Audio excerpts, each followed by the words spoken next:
Hi guys, and welcome back to my channel. So my name is Chaco-chan and I really like Japanese food. I think it goes without saying because I live in Japan and my husband is Japanese and my children are half Japanese. So I basically only cook Japanese food at home.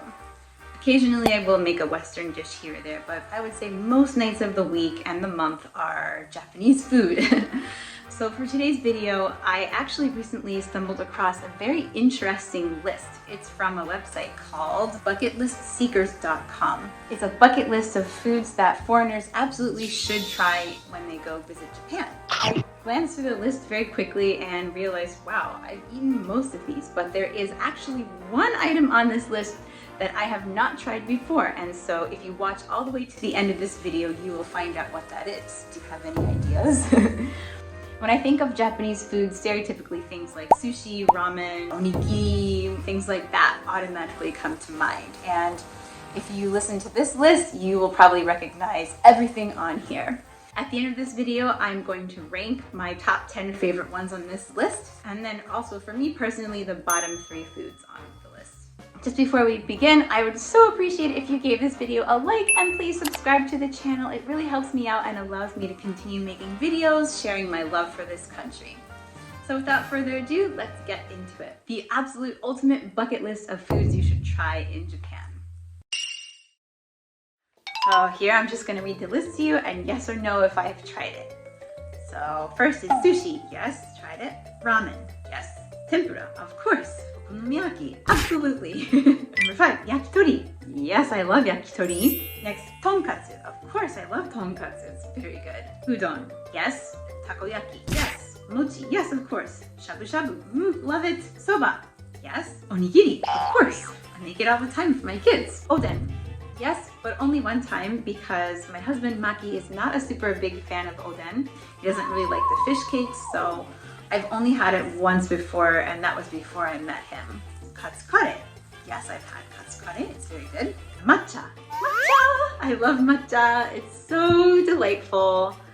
I will never say no to anything matcha. Next, kaiseki ryori. I love kaiseki ryori. It's something quite luxurious. So we only eat it about once a year, but yes, have tried it many times. Next, sashimi. Of course, I've had sashimi. You'll often find that included in a course of kaiseki ryori. Tonkotsu ramen. Yes, of course, I've tried tonkotsu ramen because I live with my husband who is a ramen connoisseur. Gyoza. Yes. Yakiniku. Of course, I love yakiniku. Taiyaki. Yes, it's a very fun snack that my kids also really enjoy a lot too. Anago. Yes, I've had anago before. Actually, when I went to Hiroshima, right before you board the ferry to get to Miyajima Island, they have a lot of anago restaurants there, and that's where I first tried it. Anago is famous in that region. Katsuobushi. Of course, I love katsuobushi. It's really good on top of yakisoba or okonomiyaki or takoyaki. And it's also really good, I enjoy it personally, on top of like a daikon salad. Nikujaga, of course, that's a staple that most Japanese households I think would make. Mitarashi dango, yes, I've had mitarashi dango many times. I actually just had it the other day. Ichigo daifuku, I love ichigo daifuku, it's so cute. I've actually tried to make it before, but I didn't do so well. I think I need to practice more. That's something probably that's best to get made by a professional shop. Ochazuke. I love ochazuke, especially if you are feeling under the weather. Kakiage. Yes, I love kakiage. Chirashi zushi. Of course I've had chirashi zushi, especially around Girls' Day, which is in March every year. Oyakodon. Of course, I used to make oyakodon all the time for my kids. I haven't made it recently though. Hiyashichuka. Of course, I love hiyashichuka. Melon pan. I love melon pan. Actually, I used to make a melon pan in one of my very first videos back when we were still living in America. It's me showing you how I made melon pan in my American kitchen. I used to have to make it because we couldn't find it for sale in any of our local bakeries, obviously because it's a Japanese invention. It's so good. A lot of people know about this, especially fans of anime and manga. Karaage. Of course I've had karaage, fried chicken. Everybody knows that. Dango, yes. Zarusoba, yes. Wagashi, yes. Actually, I used to work next to a wagashiya, so sometimes after work I would stop in and get myself a treat. And finally, the last one on this list is Kobe beef. Have I had Kobe beef? Actually, the answer is no. I've never tried Kobe beef before.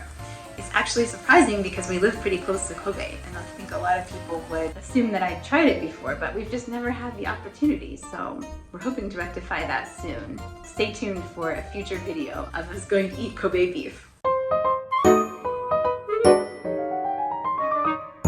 And now I'm going to list my top 10 favorite ones, starting with number 10. So for me, number 10 is miso soup. I love to make that. It's a staple that we have with many meals during the week, and all the kids really think it's yummy and they like it. Number 9 for me is onigiri. It's so easy to make them, and I have good memories of my Japanese TA when I was back in university teaching me how to make it the authentic Japanese way. And it's something I can just stir together really easily and give my kids. Number 8 for me is nikujaga. It's a very easy weeknight staple kind of meal that I know the whole family will eat without complaining. Number 7 for me is actually kakiage. So kakiage is like a bunch of different kinds of vegetables that are kind of dipped in tempura batter and deep fried. You'll often see this paired with udon at a udon restaurant. You can put it on top of it or eat it on the side.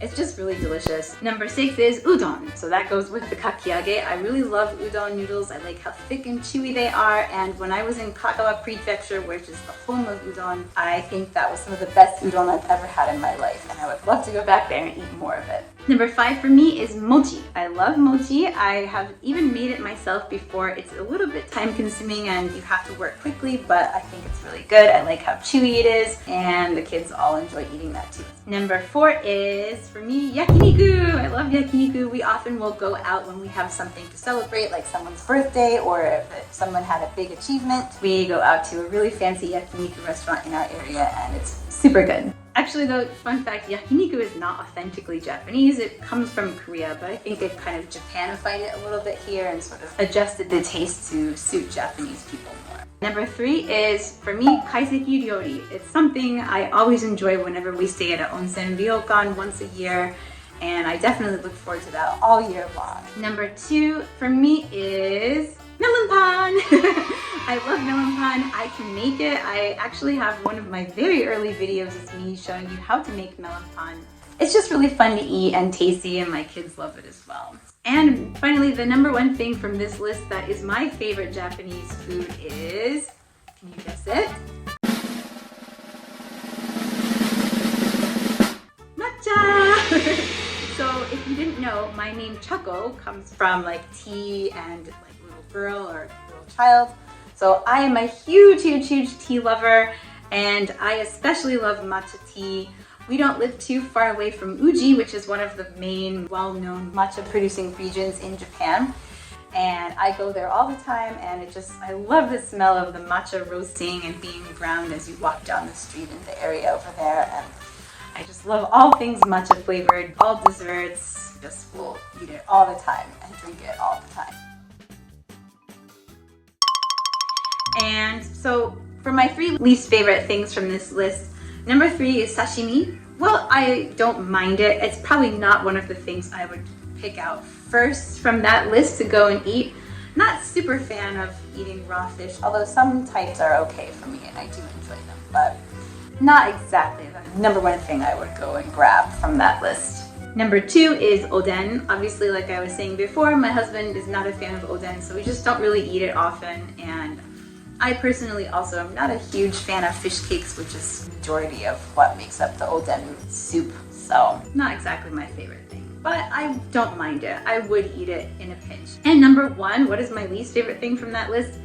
It's actually mitarashi dango. Not really a fan of mitarashi dango, even though I like mochi. I guess the sauce is not my favorite thing about it. So yeah, to each their own. Everybody has their own tastes, obviously. But I would eat it sometimes. Possibly.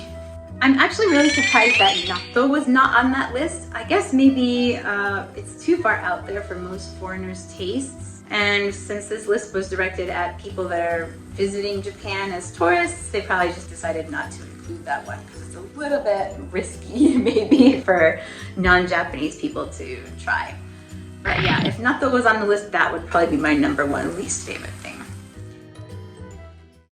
So now after I've read that whole list, I'm feeling very hungry. So I think I'm gonna have to go and make lunch now. So if you enjoyed this video, I would please so appreciate if you gave it a like. Make sure you're subscribed to my channel, and please leave a comment down below. What did you think about this list of foods? Is there anything you would add? Anything that you really like from that list? Let me know in the comments down below. And with that, I will see you next time. じゃあねー。